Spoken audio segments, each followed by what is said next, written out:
ఎప్పుడైనా స్పైసీగా తినాలనిపించినప్పుడు ఈ మిరపకాయ కర్రీ డెఫినెట్గా ట్రై చేయండి, చాలా బాగుంటుంది.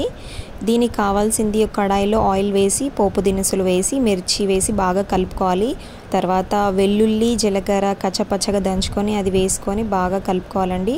తర్వాత చిన్న చిన్నగా చాప్ చేసుకున్న ఆనియన్స్ వేసి కరివేపాకు వేసి బాగా కలపాలండి.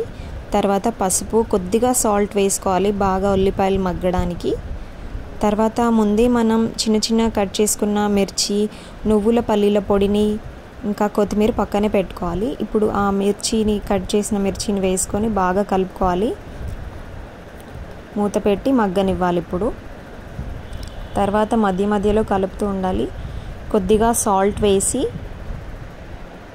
కొత్తిమీర వేసి ముందే మనం సిద్ధం చేసుకున్న నువ్వుల పల్లీల పొడి పైనుంచి వేసి కొద్దిగా మెంతి పొడి ధనియాల పొడి వేసి కలిపి దించుకోవాలండి. చాలా బాగుంటుంది కర్రీ, అమ్మమ్మ వాళ్ళ కర్రీ అండి. వేడి వేడి అన్నంలో తింటే సూపర్గా ఉంటుంది, ట్రై చేయండి.